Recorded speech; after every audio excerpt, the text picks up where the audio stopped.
Welcome back दोस्तों। पहले तो आप मुझे ये बताइए कि ये विनोद भाई साहब कौन है। सर हर जगह देखो एक ही नाम। तो खैर हमको क्या, बहुत ही दिनों से इस मूवी की रिक्वेस्ट आ रही थी। तो एक्चुअल से ये एक एक्शन थ्रिलर मूवी है, इसीलिए मैं पीछे हट रहा था। एनीवेज तो मूवी का नाम है खैदी या खैती। मतलब जो हाई बजट तमिल मूवीज होती है वो मूवी तेलुगु में भी उसी मंथ उसी डेट को रिलीज होती है। तो उसी ब्लॉकबस्टर मूवीज में से ये भी एक मूवी है। इस मूवी के डायरेक्टर है लोकेश कनगराज और कैस्ट की बात करें तो कार्तिक भाई साहब है इसमें। और उसी तरह मूवी के बारे में बात करें तो मूवी ब्लॉकबस्टर सुपर हिट है। मैं आपको हाईली रिकमेंड करूंगा कि ये मूवी आप जरूर एक ना एक बार जरूर देख लेना। मतलब ये मूवी आपको अपने सीट से जकड़े हुए रहती है, उतने थ्रिलिंग सीन्स इसमें मौजूद है। तो ऐसी मूवीज देखने में ही मजा आता है। और जब ये मूवी रिलीज हुई थी तो बॉलीवुड के किसी प्रोड्यूसर या डायरेक्टर ने इस मूवी के कॉपीराइट खरीद लिया है। नेक्स्ट ईयर मतलब 2021 में इस मूवी को अजय देवगन रीमेक करने वाले हैं। और बिकॉज ऑफ कोविड-19 आप जानती हो थोड़ा बहुत डिले हो सकता है। अब देखना यह है कि बॉलीवुड वाले इस मूवी को मास्टरपीस बनाते हैं या इस मूवी का भरता। तो खैर जो भी हो बाद में देखा जाएगा, पहले आप मेरा एक्सप्लेनेशन सुन लीजिए। तो चलिए लेट्स गेट विनोद। तो मूवी की शुरुआत में ही एक गर्ल्स ऑर्फनेज को दिखाया जाता है, जहां पर वहां की केयरटेकर एक 10 साल की बच्ची के पास आती है और इस बच्ची का नाम है अमुदा। और वो केयरटेकर अमुदा से कहती है कि कल सुबह 10 बजे तुमसे कोई स्पेशल इंसान मिलने आया है, सो बी रेडी। ये सुनने के बाद अमुदा सोच में चली जाती है। मतलब इतने सालों में मुझसे कोई मिलने नहीं आया है, अब अचानक से मुझसे कौन मिलने आ रहा है। ऑफ कोर्स इंसान की फितरत होती है, उस बच्ची के अंदर एक एंजाइटी, एक क्यूरियसनेस पैदा होती है और अपने फ्रेंड से पूछने लगती है कि आखिरकार कल मुझसे कौन मिलने आ रहा है। तो होल मूवी में इस बच्ची के भी कुछ सीन्स देखने को मिलते हैं, जहां पर अमुदा कभी 2 बजे उठ जाती, कभी 4 बजे उठ जाती और अपने फ्रेंड से पूछती रहती कि आखिरकार कौन मुझसे मिलने आ रहा है। मतलब अमुदा के मन में एक क्यूरियोसिटी पैदा होने लगती है। तो खैर इस बच्ची को थोड़ी देर के लिए साइड में रखते हैं। तो दूसरी सीन में इंस्पेक्टर विजय और उसकी टीम एक ड्रग के वैन को पकड़ लेते हैं और इंस्पेक्टर विजय को सीक्रेटली ये इन्फॉर्मेशन आई थी और इस ड्रग्स का माल मार्केट में तकरीबन 800 करोड़ है। मतलब 800 करोड़ का माल विजय ने पकड़ा है। तो विजय और उसकी टीम उस ड्रग्स के माल को एसपी ऑफिस में एक अंडरग्राउंड होता है, उस अंडरग्राउंड में छुपा देते हैं। और इस अंडरग्राउंड का पता चंद लोगों को ही पता होता है। और ये ड्रग्स का माल अडे कलाम नाम का एक क्रिमिनल का है, जो कई सालों से स्मगलिंग का काम करते आ रहा है और चंद बड़े बड़े ऑफिसर्स इसके हाथों में भी है। थोड़ी देर बाद ये बात अडे कलाम के ब्रदर अम्बू को पता चल जाती है और अम्बू शक में आकर अपने एक आदमी को ही मार देता है कि तभी अम्बू को स्टीफन राज का कॉल आता है। Stephen Raj zonal head of narcotic division में काम करता है। स्टीफन राज अम्बू से डील करने लगता है कि उसको ड्रग्स चाहिए, तब बताएगा कि वो ड्रग्स कहां पर छुपा है और उसी तरह स्टीफन राज उन 5 पुलिस ऑफिसर्स का नाम अम्बू को देगा।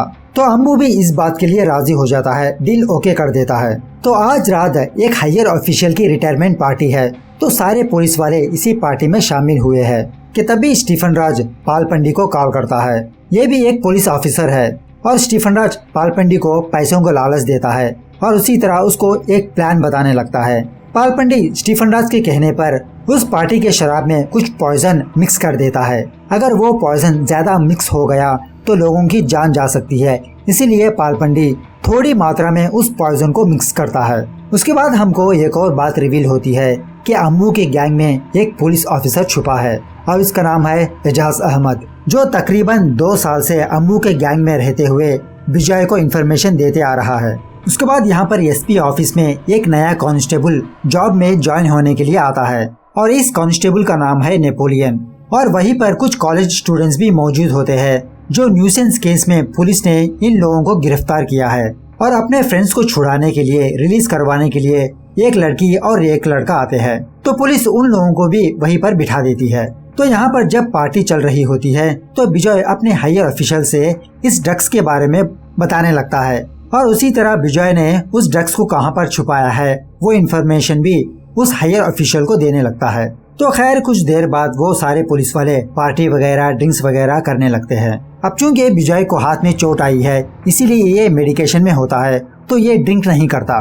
तो थोड़ी देर बाद वहाँ के सारे पुलिस वाले 1 बाय 1 बेहोश गिरने लगते हैं अनकॉन्शियसली कोई इधर गिरने लगता है, कोई उधर गिरने लगता है, कोई वॉमिटिंग करने लगता है। तो वहीं पर एक लॉरी होती है। तो विजय वहाँ के काम वालों से पूछता है कि किसको ये लॉरी चलाने आती है। तो किसी को भी वो लॉरी चलाना नहीं आता और वो लॉरी एक कैटरेज लॉरी है और इस लॉरी का मालिक है कमाची। कि तभी विजय की नजर एक प्रिजनर पर पड़ती है जो चुपचाप गाड़ी में बैठा हुआ रहता है। विजय इस आदमी से पूछता है, क्या तुमको लॉरी चलानी आती है? तो 1 से 10 बार पूछने के बाद वो आदमी विजय से हाँ कहता है। तब जाके विजय उस आदमी को उस कार से बाहर निकालता है और यही है हमारा हीरो। इसका नाम है दिल्ली और जो पीछे खड़ा है उसका नाम है मुंबई और जो उसके बगल में खड़ा है उसका नाम है कोलकाता। वे क्या नाम है भैया? तो हीरो की एंट्री पर एक सीटी तो बनती है। तो दिल्ली विजय को समझाने लगता है कि वो अपने रास्ते जा रहा था, तो पुलिस ने खामखा इसको गिरफ्तार करके कार में बिठा दिया। कि तभी दिल्ली को नलिनी का कॉल आता है। नलिनी एक प्रोबेशन ऑफिसर है। तो नलिनी विजय को समझाने लगती है कि वो एक एक्स प्रिजनर है। तो विजय भी नलिनी को यहाँ का सिचुएशन समझाने लगता है और दिल्ली को ये लॉरी चलाने के लिए कहता है।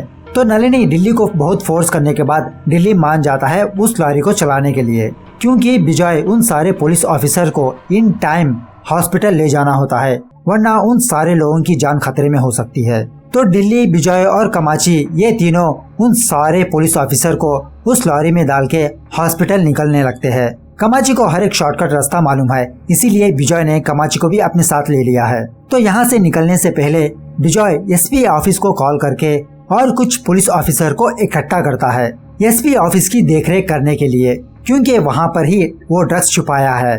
तो ये पुलिस वाले अपनी जान की परवाह करते हुए वहाँ से वो लोग अपने अपने घर निकल जाते हैं और उस एसपी ऑफिस में फिलहाल वो नया कांस्टेबल ज्वाइन होने आया है वो रहता है और उसी तरह कुछ कॉलेज स्टूडेंट्स मौजूद होते हैं।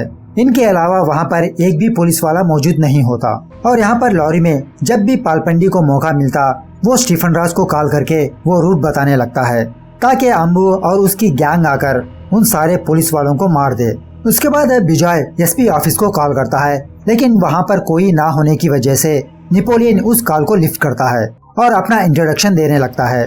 तो नेपोलियन की बातें सुनकर विजय नेपोलियन से कहता है कि तुम आज से ही अभी से ही ड्यूटी में ज्वाइन हो चुके हो, जल्द से जल्द सारे के सारे दरवाजे विंडोज बंद कर दो और लाइट्स भी ऑफ कर दो ताकि किसी को भी पता ना चले कि एसपी ऑफिस ओपन है। तो उसी तरह नेपोलियन उन स्टूडेंट्स की मदद से सारे एग्जिट के दरवाजे बंद कर देता है।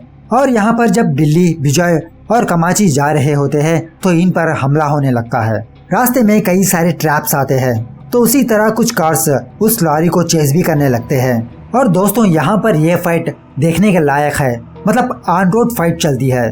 तो दिल्ली किसी भी तरह करके उन सारे लोगों को बचा लेता है और दिल्ली उस लॉरी को लाके एक जगह पर खड़े कर देता है और विजय से आगे जाने से मना कर देता है। तो विजय दिल्ली को उसकी बेटी का वास्ता देकर डरा धमकाने लगता है और गाड़ी निकालने के लिए कहता है। दिल्ली के पास और कोई ऑप्शन नहीं होता तो वो लॉरी को आगे बढ़ाने लगता है। तो यहाँ पर अम्बू के कुछ आदमी एसपी ऑफिस आते हैं, तो वो देखते हैं कि एसपी ऑफिस सारी की सारी क्लोज है और उसी तरह वहाँ की लाइट्स भी ऑफ है। तो मौका देखकर एजाज विजय को ये मैसेज करता है कि ये लोग एसपी ऑफिस के पास है और अंदर कुछ लोग मौजूद है। तो यहाँ पर कुछ दूर आने के बाद कुछ गुंडे भीड़ से उस लॉरी के सामने आ जाते हैं।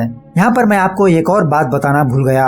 अम्बू अपने सारे गैंग को इकट्ठा करके ये बताता है कि जो कोई भी उन 5 पुलिस ऑफिसर का सर मुझे ला के देगा तो उनको लाइफ सेटलमेंट रिवॉर्ड मिलेगा। तो इसीलिए कई सारे गैंग्स विजय के सामने आने लगते हैं उन पुलिस ऑफिसर्स को मारने के लिए।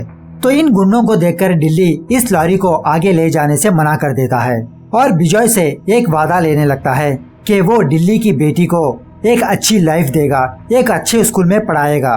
तो फिलहाल तो विजय दिल्ली की बात को मान लेता है। उसके बाद यहाँ पर एक और धांसू फाइट होती है। ये फाइट भी देखने के लायक है। यहाँ पर अम्बू अपने सारे आदमियों को लेकर एसपी ऑफिस पहुँचता है उस माल को हासिल करने के लिए, क्योंकि स्टीफन राज अम्बू को बता दिया था कि वो ड्रग्स कहाँ पर छुपा है। उसके बाद विजय नेपोलियन को वीडियो कॉल करता है और इस ड्रग्स के साथ कुछ आदमी भी पकड़े गए थे। उन प्रिजनर से एक डील बात करने लगता है कि बाहर अम्बू और उसके लोग अपने घर चले जाए तो विजय इन सारे प्रिजनर्स को रिलीज कर देगा और जो ड्रग्स अम्बू ढूंढ रहा है वो यहाँ पर मौजूद नहीं है। तो यही बात वहाँ का एक प्रिजनर अम्बू को बताने लगता है, तो अम्बू भी ये डील को ओके कर देता है और नेपोलियन उस सेल को जब ओपन करने जाता है कि तभी विजय फिर से नेपोलियन को कॉल करके रोक देता है और उस सेल में जो प्रिजनर्स है उनके नाम पूछने को कहता है। तो देखते ही देखते प्रिजन से ही एक आदमी नेपोलियन को पकड़ लेता है और वो कोई नहीं अड़े कलाम है, यानी अम्बू का बड़ा भाई, इस गैंग का लीडर। तो नेपोलियन किसी भी तरह करके उसके चंगुल से बाहर आता है। ये देखने के बाद बाहर से अम्बू और उसके आदमी उस एसपी ऑफिस में घुसने की कोशिश करते हैं। वो अंदर एंटर होने का इधर उधर दरवाजा ढूंढने लगते हैं, लेकिन सारे के सारे दरवाजे क्लोज होते हैं कि तभी अड़े कलाम उस प्रिजन के खिड़की से अम्बू को आवाज लगाने लगता है। अम्बू को इस एसपी ऑफिस में घुसने का एक सीक्रेट दरवाजा बताने लगता है, लेकिन अम्बू को सीधी तरह से सुनाई नहीं देता। तो अड़े कलाम की बातों को और डिस्टर्ब करने के लिए अंदर से वो कॉलेज स्टूडेंट्स एक लाउड स्पीकर, एक म्यूजिक ऑन कर देते हैं ताकि अड़े कलाम की आवाज बाहर ना जाए। तो यहाँ पर दिल्ली के पास एक और गैंग आती है इन पर हमला करने के लिए। इसी हमले में विजय घायल हो जाता है और उसी तरह विजय बेहोश भी हो जाता है, लेकिन दिल्ली किसी भी तरह करके उस लॉरी को वहाँ से निकालने में कामयाब हो जाता है। तो यहाँ पर एजाज किसी भी तरह करके अम्बू के गैंग से बाहर आता है और विजय को ये मैसेज करता है कि वो इस शहर को छोड़ने वाला है और ये मिशन ये ड्रॉप करने वाला है। यहाँ पर एसपी ऑफिस के पास अम्बू एक पेड़ के सहारे से उस एसपी ऑफिस में अंदर घुसने में कामयाब हो जाता है और नेपोलियन को मारने की कोशिश करता है, लेकिन वहाँ के स्टूडेंट्स अम्बू को रोकने की कोशिश करते हैं। इस तरह से इन दोनों के बीच हाथापाई होती है। तो खैर किसी भी तरह करके वो कॉलेज स्टूडेंट्स अम्बू को बांध देते हैं और यहाँ पर दिल्ली उस लॉरी को लेकर एक स्कूल के पास लाकर खड़ा कर देता है, क्योंकि विजय का कहना था, लेकिन विजय अभी भी बेहोश में है। कमाची दिल्ली से उसके फ्लैशबैक के बारे में पूछता है कि वो कैसे जेल गया। तो भाई साहब यहाँ पर 2 मिनट की कंटिन्यूस शॉट है, मतलब हमारे कार्तिक भाई साहब 2 मिनट तक एक ही डायलॉग कहा विदाउट कैमरा कट के, सिर्फ कैमरा जूम होते ही रहता है। बहुत एक्स्ट्राऑर्डिनरी परफॉर्मेंस दी है इसमें। तो खैर दिल्ली कमाची से अपने फ्लैशबैक के बारे में बताने लगता है कि उसकी एक वाइफ थी, वो प्रेग्नेंट थी और कोई इसकी वाइफ को मारने आ रहा था। तो उस गुस्से में दिल्ली ने उस आदमी को मार दिया और वो जेल चला गया। तो इसी तरह दिल्ली की वाइफ एक बच्ची को जन्म देके इस दुनिया से चली गई और दिल्ली की जिंदगी में इसकी एक बच्ची है। अपनी बच्ची से मिलने ही ये जा रहा है और कुछ देर बाद विजय को होश आता है और कुछ ऑफिसर्स की मदद से उन सारे पुलिस वालों को एक बस में बिठा देता है ताकि वो लोग जल्द से जल्द हॉस्पिटल पहुँचे।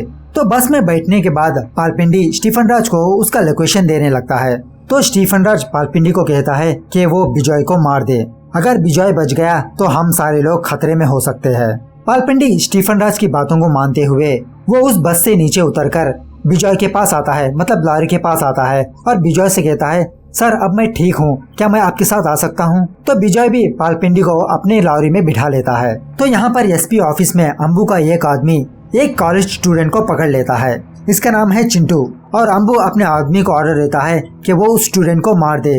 तो उसी तरह वो आदमी चिंटू का गला काट देता है। चिंटू वहीं पर ही मर जाता है। ये देखकर नेपोलियन को बहुत गुस्सा आता है और फायर एक्सटिंग्विशर को लेकर अम्बू को मार देता है। यहाँ पर स्टीफन राज को उस अंडरकवर ऑफिसर के बारे में पता चल जाता है, एजाज अहमद के बारे में, और स्टीफन राज ये बात टिप्स को बता देता है। टिप्स ये भी अड़े कलाम का आदमी है। तो यहाँ पर दिल्ली और विजय उन सारे पुलिस ऑफिसर्स को हॉस्पिटल ले जा रहे होते हैं। तो इनके सामने टिप्स आ जाता है और मौका देखकर पालपिंडी दिल्ली के पीछे वार कर देता है। दिल्ली बहुत बुरी तरह से घायल होकर वहीं पर बेहोश गिर जाता है कि तभी वहाँ पर एजाज आता है। अब चूंकि टिप्स को ऑलरेडी पता था कि एजाज किसका आदमी है, ये जान लेने के बाद टिप्स एजाज को मार देता है। तो इस तरफ अड़े कलाम के आदमी उस एसपी ऑफिस में अंदर घुसने की कोशिश करते हैं। बहुत ही इंटेंस सिचुएशन चलता रहता है। तो यहाँ पर दिल्ली ने अपनी बेटी के लिए अपने पैसों से कुछ गोल्ड इयररिंग्स खरीदा हुआ था। तो टिप्स उन इयररिंग्स को अपने पैरों के नीचे कुचल देता है। ये देखकर दिल्ली को बहुत गुस्सा आता है और उसी घायल हालत में यहाँ पर बहुत जबरदस्त फाइट होती है। मतलब ये फाइट बहुत रियलिस्टिक लगी और उसी तरह दिल्ली पालपिंडी को भी मार देता है।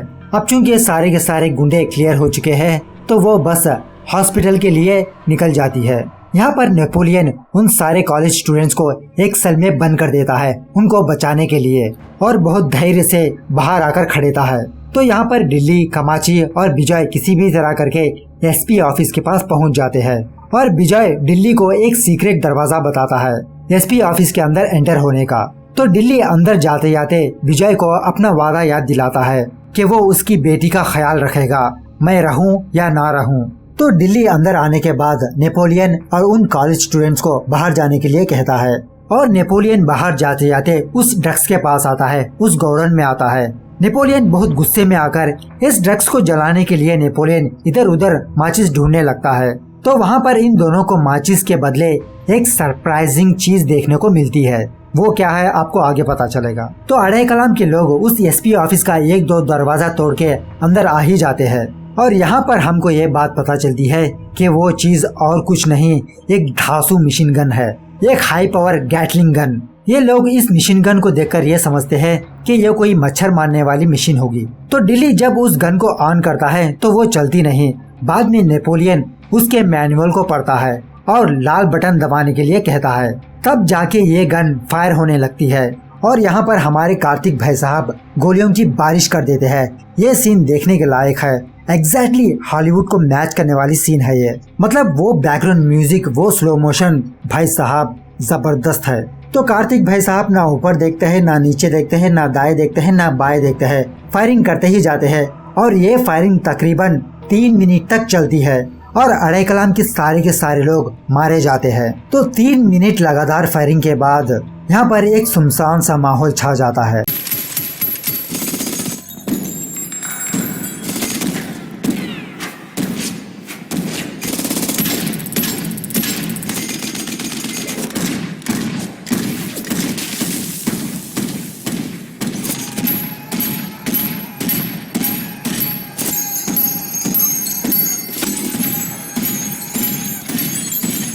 तो इन सारे पुलिस ऑफिसर्स को इन टाइम हॉस्पिटल लाने की वजह से इन सारे लोगों की जान बच जाती है और उसी तरह स्टीफन राज भी गिरफ्तार हो जाता है। तो फाइनली नलिनी दिल्ली के बेटी को दिल्ली के पास लाती है। दिल्ली अपनी बेटी को देखकर गले लग जाता है।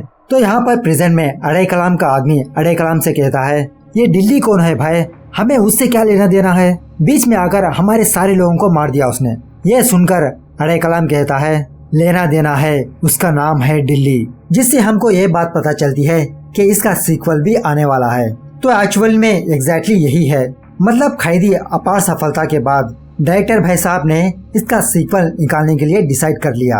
अब चूंकि लोकेश कोई दूसरी फिल्म कर रहे हैं तो वो फिल्म खत्म होने के बाद डायरेक्टर इसका सीक्वल रेडी करने वाले हैं और शायद सेकेंड पार्ट में हमको पता चलेगा कि दिल्ली का एक्चुअल से बैकग्राउंड क्या है। तो यहाँ पर ये मूवी दी एंड होती है। तो दोस्तों मेरी मानो तो आप ये मूवी तमिल या तेलुगु लैंग्वेज में जरूर देखना, आप बॉलीवुड का इंतजार मत करना। तो खैर जाते जाते ये बच्चा जो बोल रहा है वो करके जाना।